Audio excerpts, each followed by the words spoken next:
All right. Oh, and now I was maybe to make the chat feature come up here. We're not gonna get any chats, but I figured out a way to let it be there. So instead, I want to start interacting. We do that. But yes, I love your idea of what we should do. All right.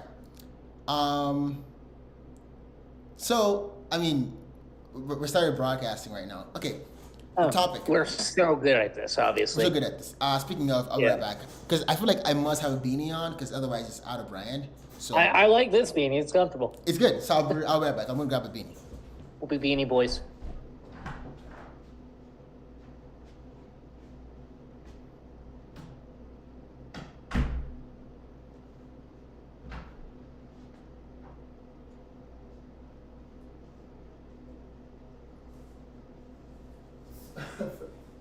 Keeping up the entertainment I see, dude. This is what the listeners want to see. You and your white boy moves. Okay. Obviously. All right. Like I'm in the Arctic enough? Antarctic enough. With baby gap sweatshirt as well. Right. All right. I'll leave it this way. Anyway, here's what it is. All right. So I've been thinking about the topic, which as everyone knows is God, glory, or more about glory and less about God. But God always finds his way into things. That's just the thing I've heard about God. In anime, because we're a couple of filthy weebs. Right. Okay. First of all, like I said, let me try to tease out the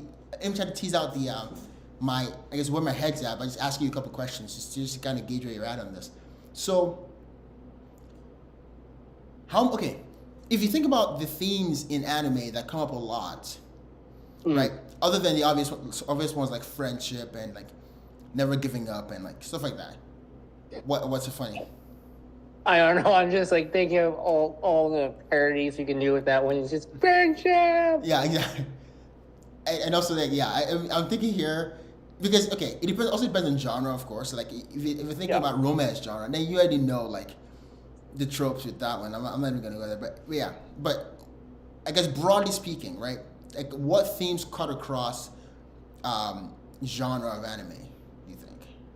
I think you're just baiting the question at this point in time because you want me to say glory.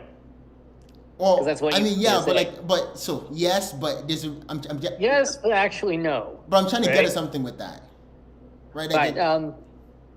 Like as we joked, friendship is a huge component of it. Why is that? And I guess, I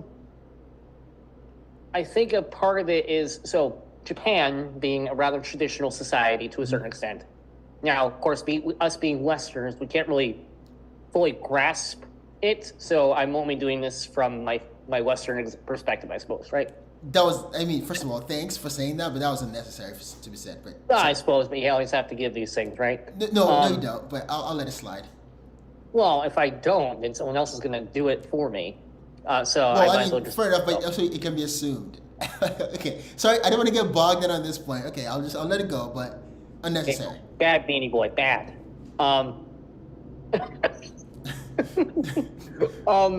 So I think it's because a lot of it has to do with the fact that Japan is a very hierarchical society. All societies, as far as I can tell, have hierarchy in them, right? And hierarchy originally meant, its original meaning literally means sacred order, right? And so bonds of loyalty play a huge role in that, as one would suspect. Okay. So I think that's a part of anime is like undying loyalty to one's superior. Huh, okay.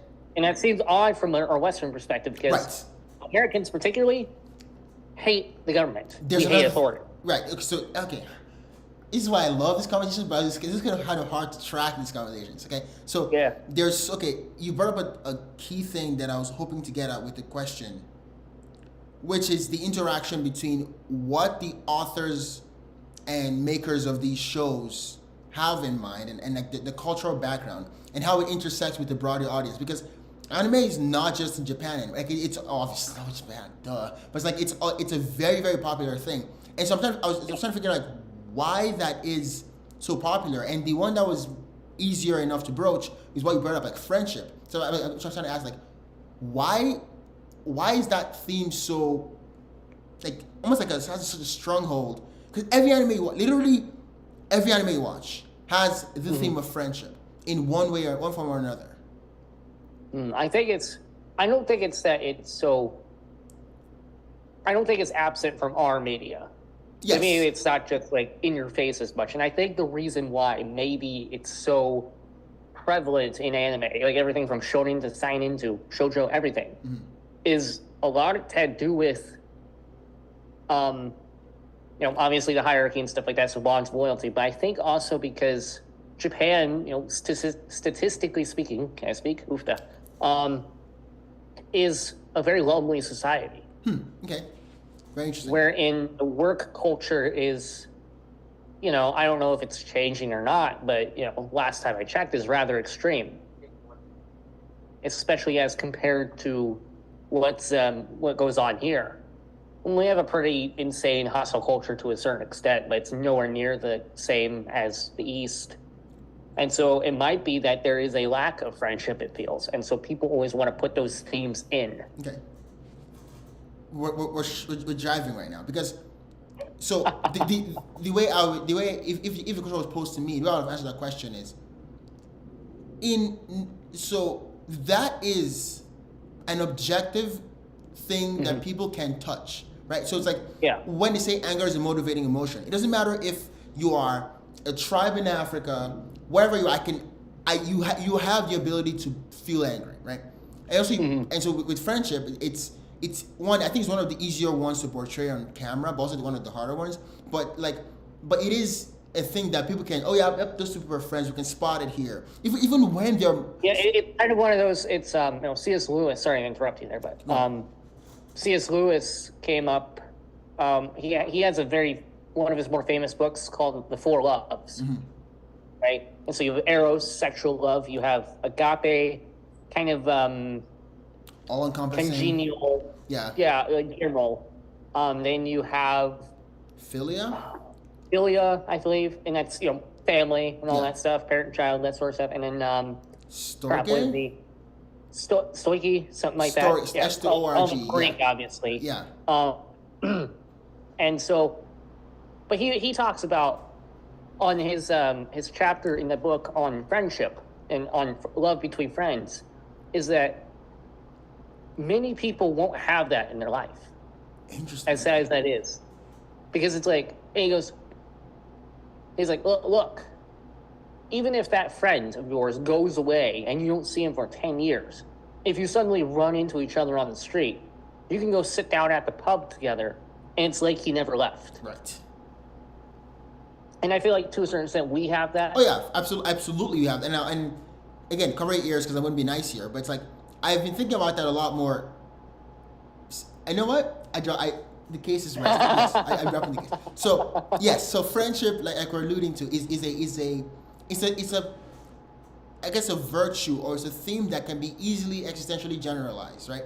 So a lot of people can anticipate what the feeling of friendship is, even when you don't have a friend and you feel lonely, the loneliness is the signal of the fact that you don't have that in your life, right? So we've already established that. And so in the same way, I think the theme of glory comes up a lot in really. So I don't know as much about like romance shows, but it's not obvious to me what ways glory comes in romance shows. But in really popular shonen and a really popular seinen, really popular isekai, for example, glory is as a theme it's so prevalent. Pervasive. Right. Is it pervasive? Yes. And I was trying to figure out why that is, because you could say, okay, I have two theories about that. I have one theory that's my pet theory and also I have another theory. So the first one is because of the fact that we can easily existentially generalize from specific themes like friendship. The feeling of glory, of experiencing glory, is something that people can enjoy. Now, the intended audience can enjoy, right? And you could say the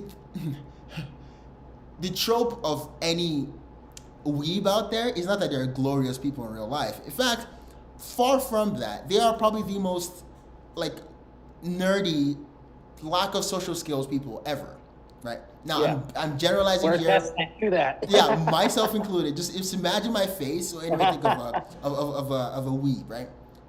Yeah. But it's so like, for example, Demon Slayer. It's such a thing that people can key into, and I think the thing about that is the same reason that, for example, men want lots of women.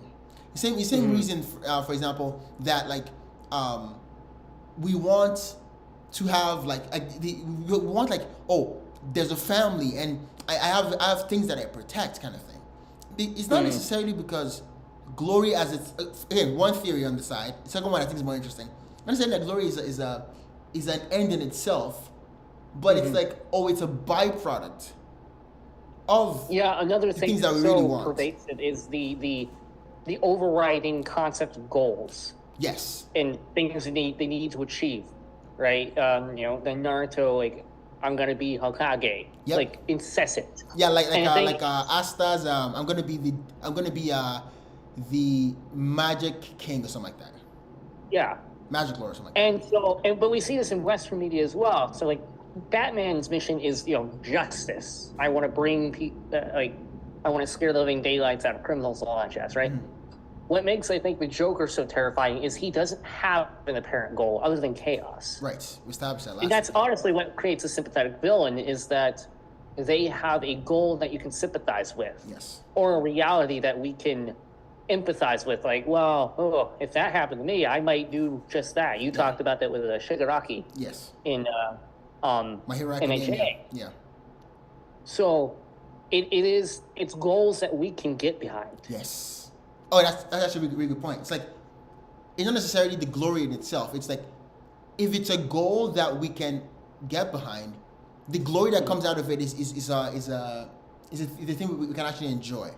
I actually really like that point. Okay, so I'm gonna put the two on the ground and we can kind of intermingle them.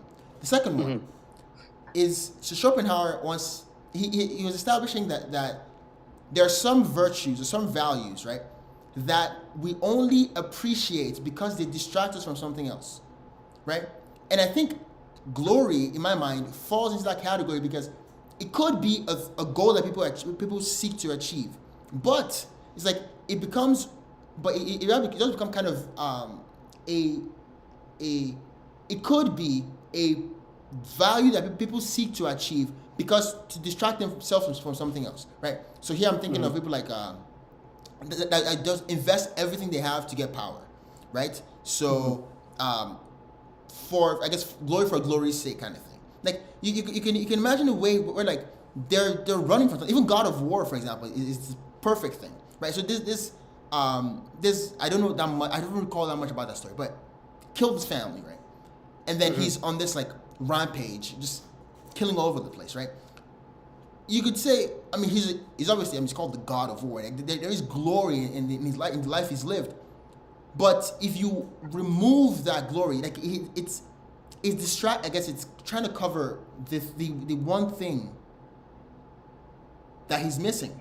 And I think a lot of anime show. Okay, you guys something about that? Yeah, so that's actually a fascinating thing. So it's like, glory is the pursuit of glory, the pursuit of power, all these sorts of things are, as you say, a distraction from what's really going on. Right. Right? They're hope, in a sense. And also, that's what, I guess, to add a little bit more to that. And like, people pursue that because, like, people, it's like scrolling on your phone. You are momentarily distracting yourself from the boredom that you're feeling or from the other stuff you have to go do, but you don't feel but you don't feel like you are wasting your time per se. And for that reason, to go off that, I guess. Sorry. So I got two examples here, like Naruto and Thor, right? So let's go with Thor because we've talked about Naruto a lot. Okay. Thor started out, first movie. We're talking about the Marvel movies, Thor here, right? Yeah. He starts out like kind of generally wanting to be a kid, but really he's stuck in the warrior's mindset. Just what's the next battle? What's the next thing I fight? Right. And he's absolutely pursuing glory in that sense. It is not until about the second to last movie before they completely ruined his story arc that he finally understands what it means to be king. So the goals intersected. Right. Right. The pursuit of glory led him about to glory anymore. Yeah. It was about an actual legacy. It's an actual reason. Yeah. I need to lead my people. Right. And same thing with Naruto, for example. He wants to be Hokage. Right. When he's 12, he has no freaking clue what that means. Right. It's just that everybody likes him. Everyone respects him. Everyone acknowledges him. Therefore, I want to be that. Which is fine. Right. But then it's not until later on that he finally understands that means I get to protect the people I care about. Yes. Oh, that's actually a really good point. It's like, because another thing about glory, I guess, to add more to that, like, is glory is a thing that you only know the extent to which you have it by the external reactions to it, right? So, think of David in the Bible. Oh, David has killed, what is it? The Saul has killed 1,000, David has killed 10,000, whatever the song was. It's like, as they were going, like, David was glorious. Yeah, I mean, he just defeated Goliath, right? So he was glorious, but the glory didn't set in. I guess set in might not be the right word there, but it's like the glory was not as potent until people started acknowledging the fact that he was glorious, right? And so, which is why, like the point you're getting at is like the thing that people are chasing there is the glory, but the glory in itself is a mirage, hiding what it is behind it. That like so much responsibility, and just, I guess, in God of War's case, the fact that you don't freaking have a family anymore, right? And also like in All Might's case, for example, the fact that I can't do anything else. Like I'm a symbol of peace for the whole world, but I can barely teach a class or something like that, right? Or for like or like what's his name? Or what does he do that he knows his time is running out? Right. Right. Or like what's the now number one hero now? Endeavor, right? Endeavor, for example. Like Endeavor has this goal to like be the number one hero and beat All Might, and it's like, but in the end he doesn't realize like, oh yeah, in chasing that glory I've just like wrecked my whole family, and I don't want to spoil this, but it's like, are you following? Are you keeping up? I'm waiting until it's basically done so I can binge it, because I know they're cliffhanger happy. So, bro, again, listeners know this. You know this more than listeners should do. But I never cry during shows, ever. But bro, the one that came out today, dude, I was like, oh, frick. You almost got me. You almost got me there. Dude, because it's so good, dude. Like, it's so freaking good. Like the storytelling, like the characters, like there's a huge payoff in investing so much time in the characters to begin with. Anyway, I'm not gonna get it, but when you see, you know what I'm talking about. But yeah,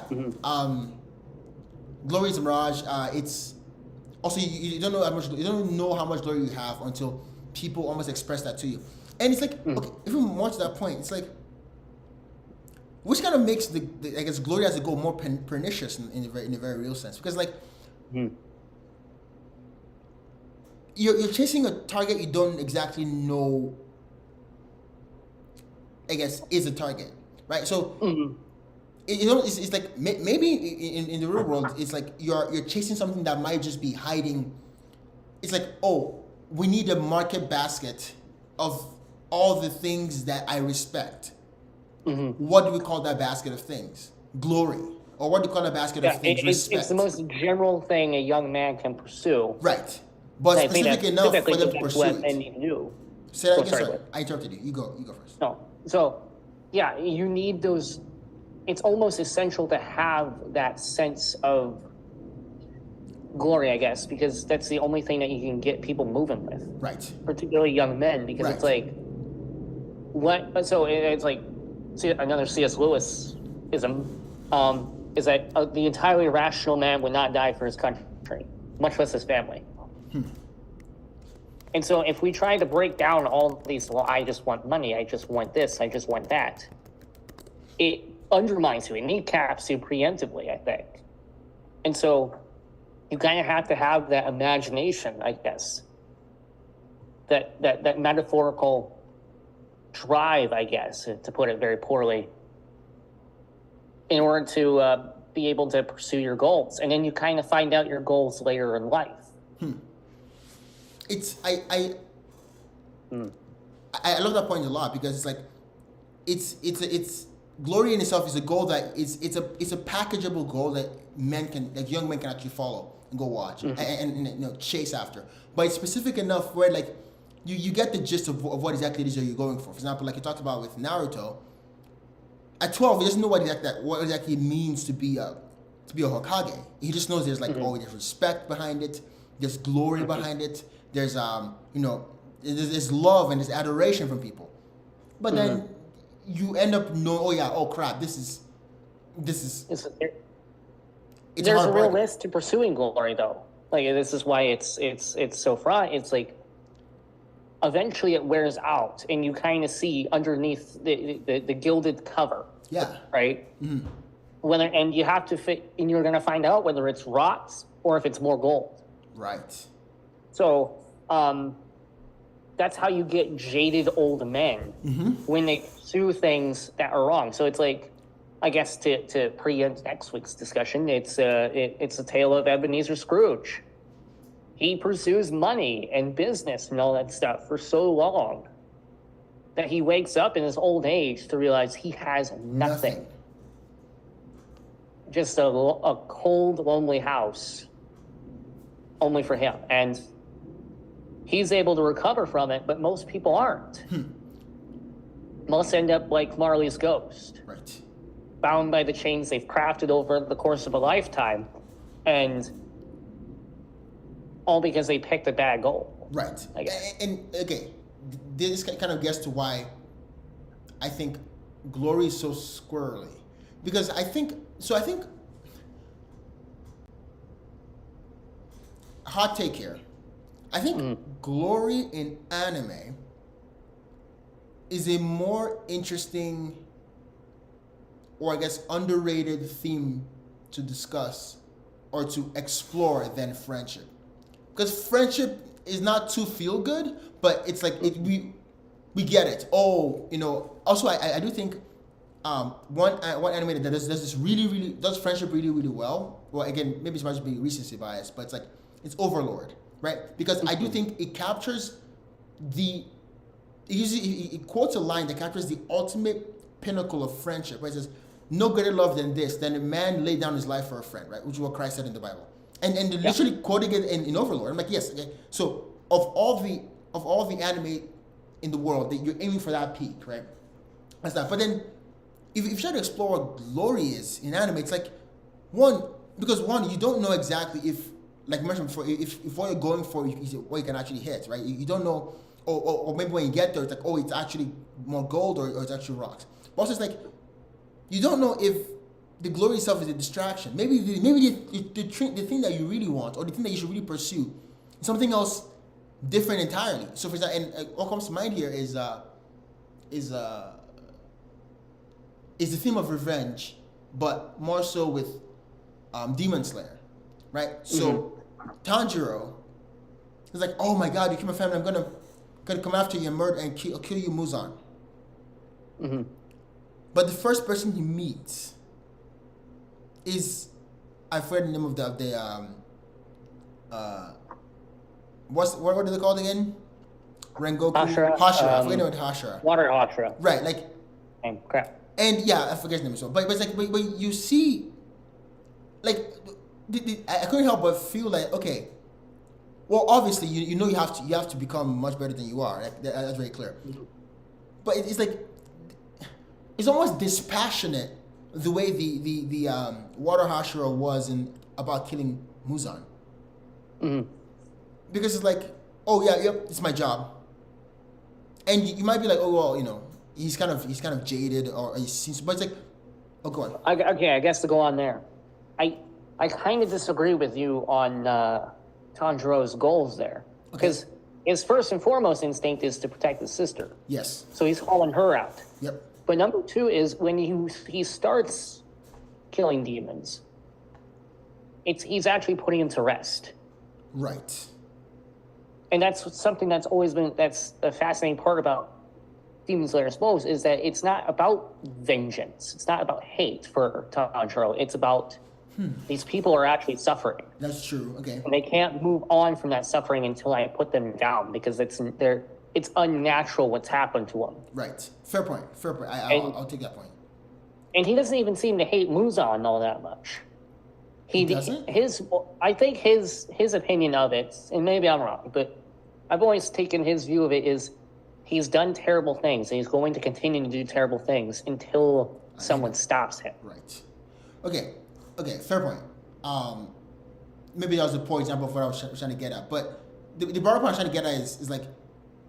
Maybe Aaron from AOT. Oh, crap. Okay, that's a whole bag of can of worms. But yes, right, we're part of the Aaron Yeager hater club. I am. Okay, that's a whole other tangent. You don't want to open that can of worms up yet? I kind of don't want to open that can of worms up yet. We should have a separate stream of just. I think we should. Mind up on AOT. I think. I think we should because maybe by then you've seen it all completely. But for the love of God, man, like I got like after watching Chainsaw Man, I had to get a palate cleanser. Okay, another tangent, but Chainsaw Man. What do you think? Have you seen the latest episode? You seen the latest episode? Yeah, I'm caught up. Okay. Denji's a sociopath. Literally a sociopath. Right, like, but it's kind of like what happened in the show, if the guy had actually taken seriously that, wait, I am crazy. Because you can see like yeah, I don't feel anything. Right, you can see he was almost thinking his way into feeling something. You know, when he was like, oh my God, and he sat down and like, oh well, I'll just go, if I think about it, I'm going to get bored or something like that. That's depressing. Right. Moving on. Exactly. And so it's kind of an interesting... That's like borderline psychopathy, actually. Right, but the thing about that is like, he could almost think himself into feeling something. Yeah. And which is kind of reverse how we do it as humans. Feel yourself into thinking things, right? Yeah. He's like, oh, I didn't feel right about what's going on about this. And anyway, I forgot where I was going with this. Oh, you were, for example, Tanjiro. That's right. Revenge. Yes, revenge. So, okay, I kind of want to use Aaron, but okay, I'll just use Aaron. But my broader point is this: maybe,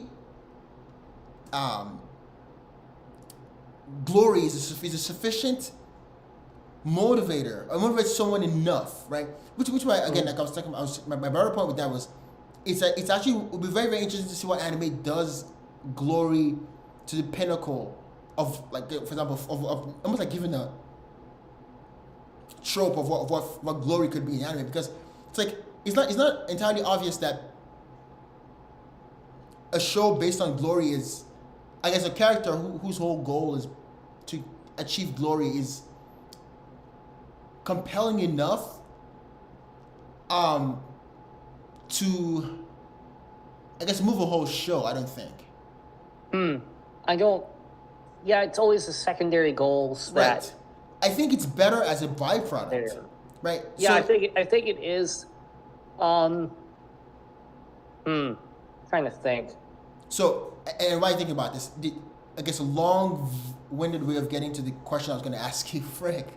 30 minutes later. 30 minutes later. But what show, I guess with the background we've laid right now, do you think does glory well? And what show do you think does glory poorly? And what can we learn about glory from the fact that show did glory poorly? That makes any sense. I gotta say 2 shows. Okay. Both are technically isekais. So, Slime Tensei, The Time I Got Reincarnated as a Slime, and Overlord. Ah, okay. Perfect. Nice. Yes, good. Let's go. Because I almost got up. Yeah. Okay, so I both present in a dispassionate way, shall we say, right? Mm-hmm. It's, I guess, presenting glory as kind of just a metaphysical neutral, if that makes any sense at all. That it could be good or bad. So it's like, you can, if we say something like a glorious triumph, that doesn't indicate any thing good or bad. Right. So it almost It's it's it's a descriptive term, shall right. I say? It lacks moral quality to it, so to speak. Yeah. Sorry, I don't do words good. Me neither. So, and what we see with the former Slife is that the demon lords or whatever in that series vary from being either wicked to good in the case of Rimuru, right? And so it's an end result, but it's not an indication of moral character. Right. That's interesting. So and this is a show that does Glory well, right? I think so. Okay. But then again, as we said before, it doesn't present it as the only goal because, Right. Ramiro doesn't set off to become one. Right. He does it to achieve an end. Even okay, perfect. Even more so about that. It's like the even the fact is like what can a person aim for if you get dropped into a world, right? You have limitless resources, or not limitless. You have limited resources. Like you were God, effectively. Like you were God, right? It's like what exactly it is that would you aim for? Because there's no obvious thing for you to aim for. For example of this is that sword anime. It's just on this guy. It's like what? It's like, oh crap! What makes my life worth living? And it's like, oh yeah, maybe I should just aim for something, or aim to be the best sword ever, or aim to be in case of slime, it's like, oh yeah, I want to become a demon lord, so like I have to get notoriety. I have to become, I have to be able to murder as many people as possible to be able to become a demon lord.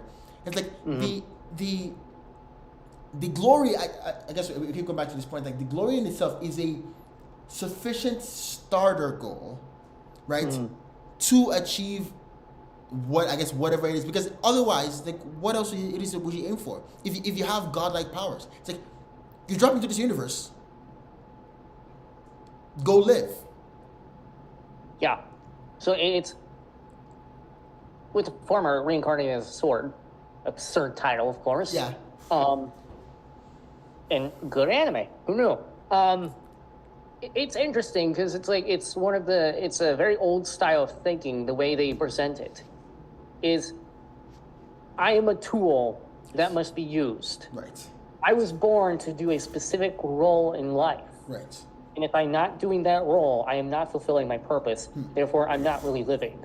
It's a very old style of thinking, right? So it goes back to like medieval and ancient theories of how mankind worked, right? The medievalists had a tripartite conception of society.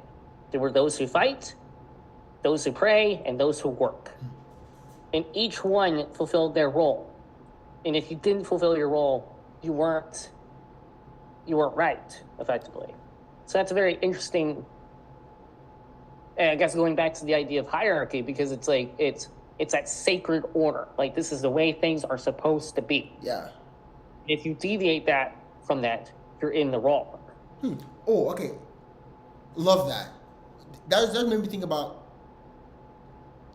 because I'm trying to figure out exactly why it is that glory in itself is a starter goal. Because like, at what point? So say you have this broader goal that you can't really articulate yet, right? Like, so you, but you want to accomplish that. So, and this is your starting point. You drop into this universe. What am I going to do? So I'm going to aim for glory. Between here and here, glory drops off somewhere. And I'm trying to figure out exactly, one, what that point is that glory drops off, and two, why glory drops off, or does it morph into something else? And what came to mind with that is, glory as a goal, at least as portrayed in Slime or like reincarnated as a sword, is the cure, the momentary cure, or like as what's a momentary cure? Like the Advil, right? Ibuprofen. A drug. A drug for laziness and nihilism. Because you see that with the Slime Tensei, where he's literally just running around eating, because it's a slime now, right, eating magical rocks and stuff like that, because it's like, I'm bored. Yeah. And yeah, that is, yeah.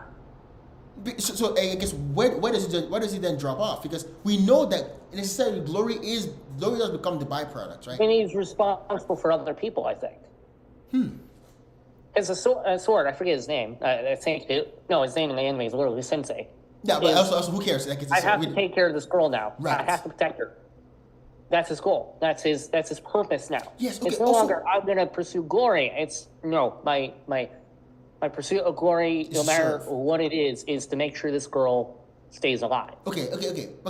So another thing about that is, like with the sword one is, he doesn't necessarily have.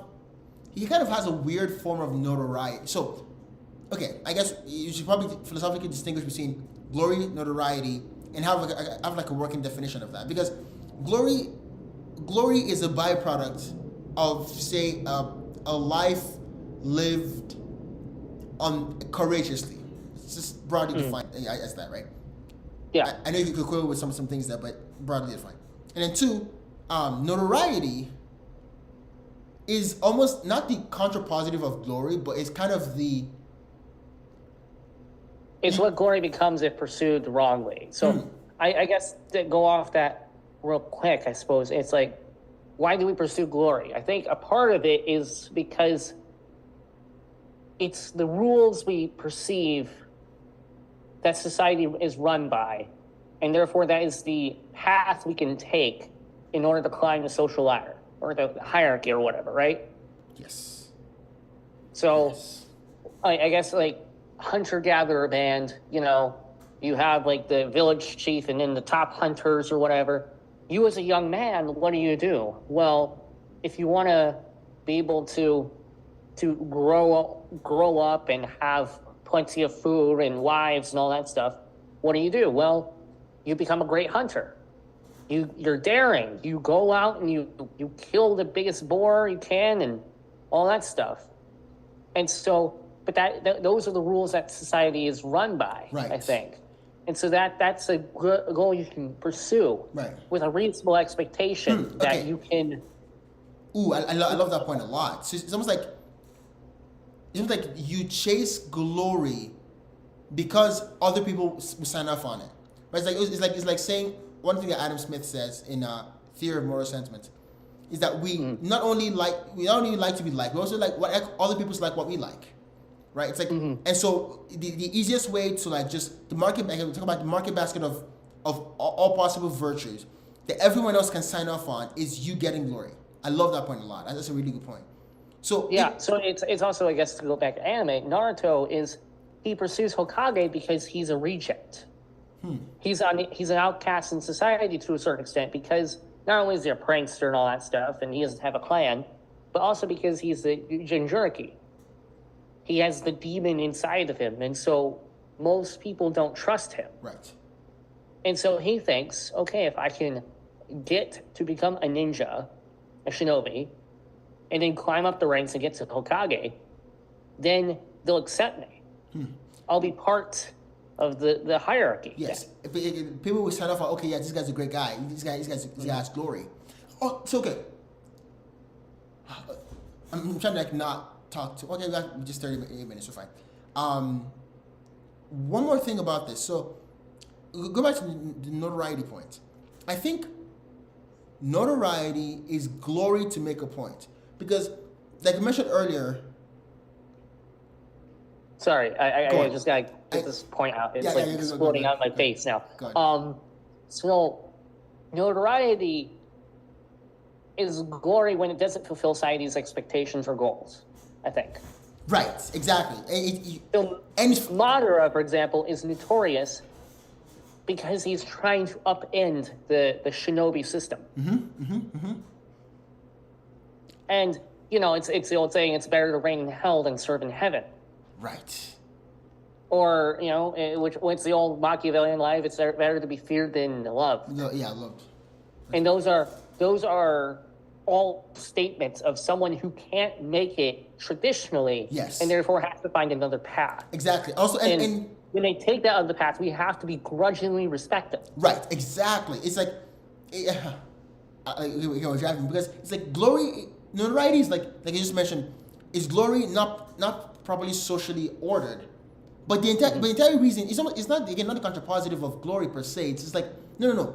I'm gonna make this point, and the point is that all of you is the biggest middle finger. It's like, oh, you guys, you must. While not showing his middle finger. Yeah, it's like you guys all must you must respect the fact that I've accomplished this thing, and I did it outside of your moral structures or moral strictures, something like that. That's I think that's what notoriety is.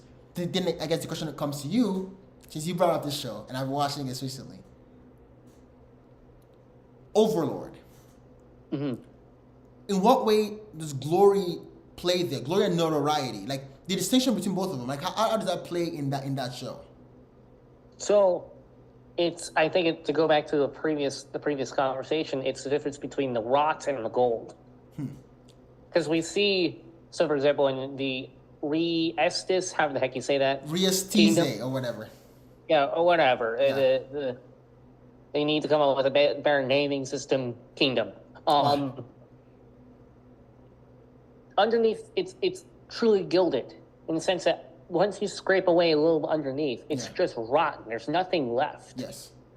And that has drastic consequences because you see this kingdom that is literally only propped up by the slain theocracy's goodwill, effectively. Yep. And that's it. Right. And then you see in opposition to it the empire. I can't remember what it's called. Yeah, I know what you're talking about though.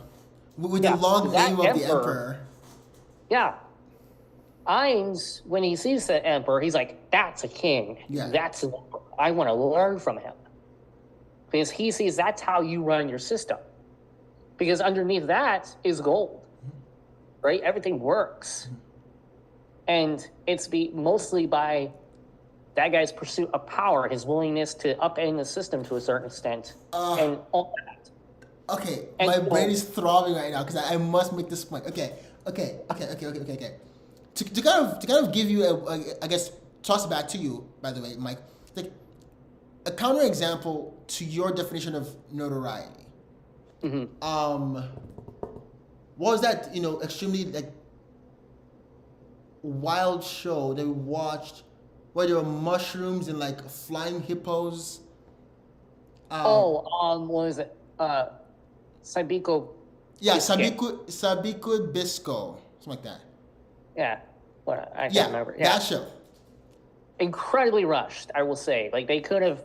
I wish they had a couple more episodes to go over the plot a little bit because it felt so rushed. But okay. Yeah. Okay. So that show is the main character because the main character is not necessarily making he's making a point, but he's not making a point in I'm going to do this. I'm going to achieve notoriety to make. How do I put this? Okay, I think I know what you're saying here. So okay. He's not trying to become notorious because he's just pursuing glory by a competing value system, I think. Huh. Interesting. Okay. Yeah. That's the problem when you have multiple cultures that are forced together, right? That run into each other, is they often have competing values. And this is for entirely understandable reasons, given their environment, all that stuff, and their history and all that stuff, right? But where the problem comes is when let's take, for example, in the United States, traditionally speaking, poor whites, specifically in the Rust Belt and Appalachia, do not value education. They just don't. It's not a value. Now, why is this? Well, they think it's more valuable to be able to learn a trade, fix a Chevy, so to speak, and not have that. But then you have other groups, like specifically Asians, for example, who really, really, really value education. Africans too. Africans too. Or even Africans and then African Americans. Yeah. Two very similar cultures to a certain extent. Mm-hmm. But that one difference in value rubs the wrong way, so to speak. So, crap, where was I going to? Yeah, so I think that's what was happening in that show, in the sense that his value isn't money or power or anything like that. His value is, I need to effectively save make the world. a better place. Yeah. Yeah. Okay. And that's a very good point. It's like the point of competing values, which kind of does throw more light on the overlord situation, because literally he's thrown in as a god in this. Like, he is like no laws bind him. Like the kind of tongue in cheek. Death is merely a state of being for me. Right. When he said, I'm like, yeah, why? It's like, why not just like, why live? Like, if that's the case, then why just I have to describe it. If you think that death is a state of being, where it doesn't matter if you're dead or not, you can bring people back to life. Why even try? Which is why. He acted in that show as being happiness. Yes. Or utopia. He literally says, I'm going to create a utopia. I'm like, okay, first of all, fair enough, because I mean, if death is a state of being for you, then you might as well go for it. Like, you might as well just take a shot at it. But it's like, might as well go for broke, right? Right, pretty much. Because I mean, you can't create it, but just go for it. Because otherwise, what does to motivate you? But it's like it becomes kind of, because he doesn't have a value system per se. The value system he has is which is also a very, very interesting thing that the show does, is that you get this sense of the friendship between the supreme beings, so to speak. Yeah. Even when the other supreme beings aren't there, and you get the sense of the society in which Ainz is from, even when he's not even in that society, because literally there's no rule guarding him. It's not guarding him, keeping him in check.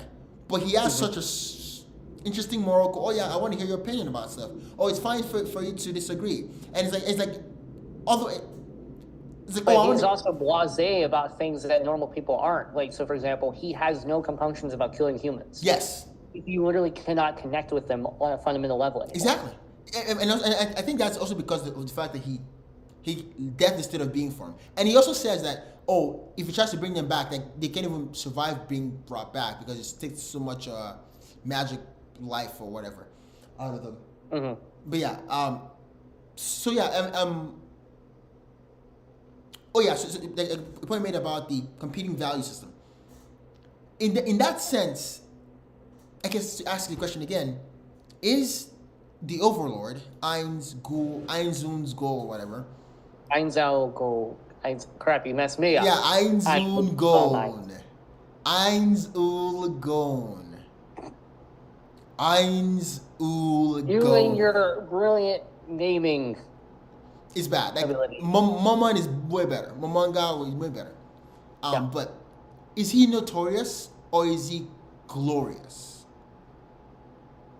It depends on the side he's on. So to his followers, he is glorious. Right. To them, he's a god. I mean, he literally an example that they should run their lives off of. Which is why I think, to go back to a previous stream, is why he has imposter syndrome.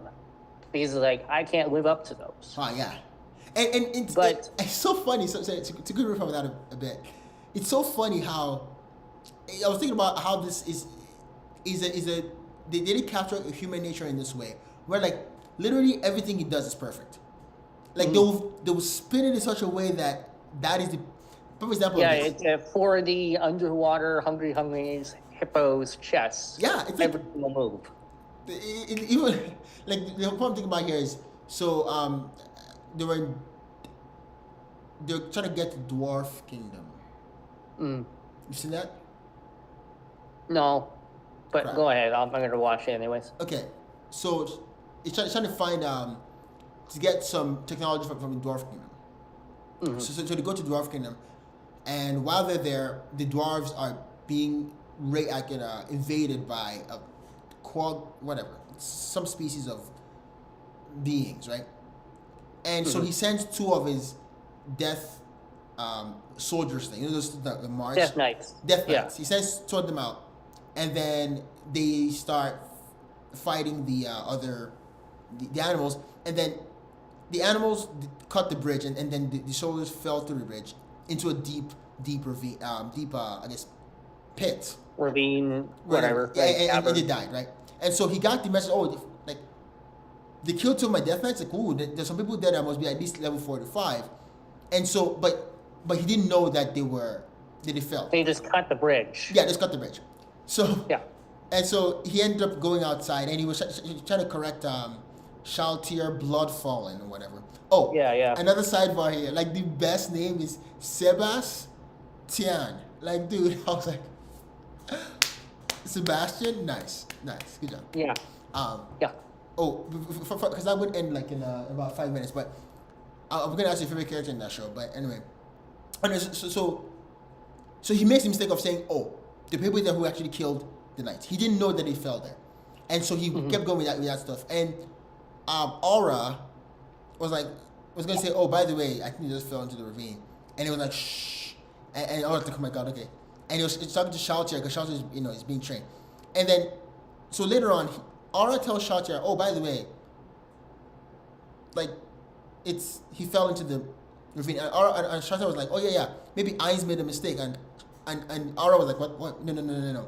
He did that for your own sake. It was for you to think about how we did, for think outside the box." And I remember sitting there like, "No, you guys are now bending over back. Like that is an obvious." Yeah, well, it's like the whole series. Right. Ainz is constantly having to be like, I was testing you. Exactly. Like, and explain it every single time. Right. Explain what I actually meant. It's the comedy of it. Right. And I was thinking, okay, that is.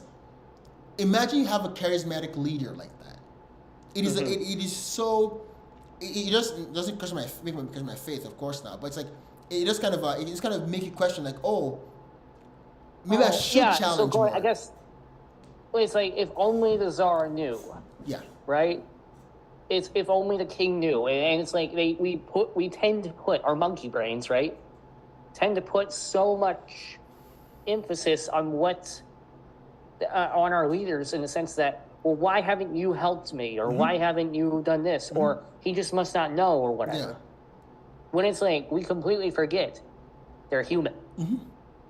They're pieces of crap. They're lazy. They're stupid, et cetera, right? But our monkey brains can't process that information, apparently. Yeah. Because we all do it. All right. We're all shocked when the pastor of a megachurch is caught in an affair. We're all shocked when there's a political scandal or something like that. Right. Even I don't talk too much about this, but I'm gonna do some research into the FTX stuff, and it does make me. Because you sent me an article, I was like, okay, I've questioned. I have a broader, so like I guess like I normally always say, like if I move on from a topic, I need to have an overlying model of what the topic is, so that way, I've not exhausted the topic, but I'm comfortable enough to leave it and go on to other things, right? And so you sent me an article this week about FTX stuff, and I've actually going back to review it. But anyway, the reason I brought that up is because the show makes you like question for a bit, like, okay, is this person just being actually incompetent here? Because sometimes it can just be like, oh, the person is actually doing it like the thing about that is like it is plausible that the person is so big brained to do that, because there are people who are actually that big brained, right? But then usually it's like, oh, I made a mistake, kind of thing. Oh, to round up here, what have you say about that, or? No, we better stop. Otherwise, we'll never. Okay, so I got that. Can't stop, won't stop attitude. That's right. I have to go take someone to the train station. Favorite character in Overlord. I want to know your opinion about this. Okay. Oh, heck. So okay, 2 questions there. Favorite character in the whole show and favorite character in his court, like these guardians of all the levels. I think my overall favorite in his court has to either be Sebas or Demirj. Okay.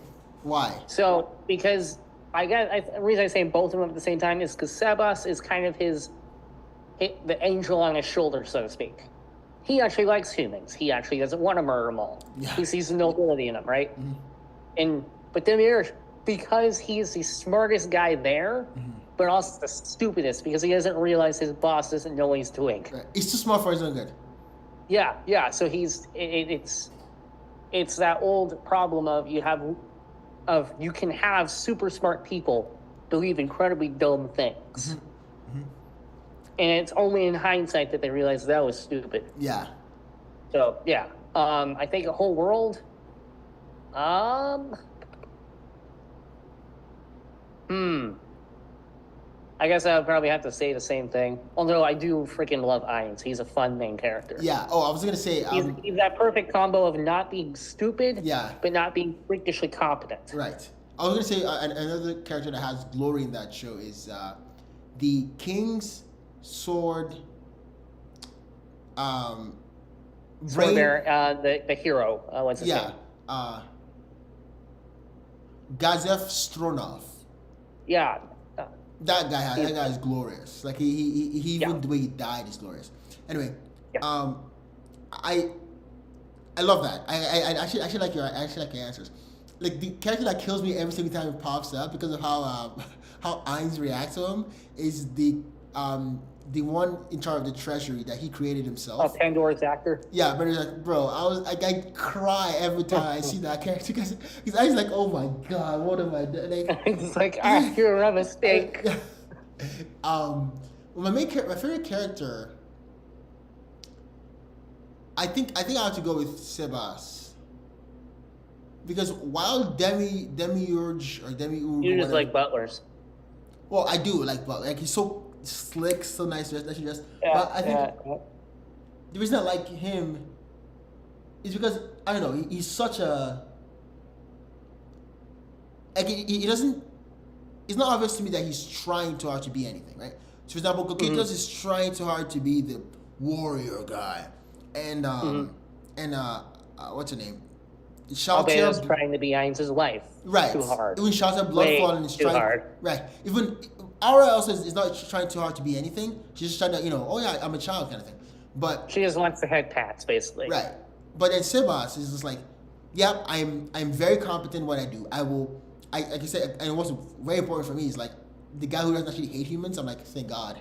Like, dude, when I was like, bro, this has gone out of hand, bro. Like when they did the war. Have you seen that part? Yeah, it's one of those. If you've seen that old, I think it's a Monty Python skit. It's like, Hans, are we the baddies? Yeah, exactly. I was like, no, and then you see him knitting skulls and stuff like that. It's like, oh, we might be. Oops. Yeah. I'm like, oh, this has gotten out of. Like, I feel. And the show does a pretty good job of like making you feel sad about stuff. So even when the workers go into the dude, I hated watching that episode. It was so depressing because you're like, oh, what a nice group of lovely, interesting characters. They're all gonna die. Yeah, even the one that really got to me, like it just might be just me being very sentimental about it, was the girl who was in Noble. Yeah, she's trying to save her sisters. Yeah, first of all, I like the character because I'm like, dude, people that spend money, like how the parents are spending money, I'm like, you should not be parents. Yeah, get slapped. Yeah. But also like, she's a responsible character. Yeah, she likes money per se, but it's like, the reason she likes money it's for a goal. It's like, I need to get my sisters out. Yeah. Anyway, and then I'll go with my sister and we'll go to, nope, gone. Gone. But yeah. With Ainz giving one of the most epic speeches in the background, like, this is how I respect the dead. Yeah. And you're like, Thanks. Why am I watching this? Yeah, it's wild to me, dude. Yeah. Oh, one last question. In the whole show, what is your favorite? I guess what was your favorite moment?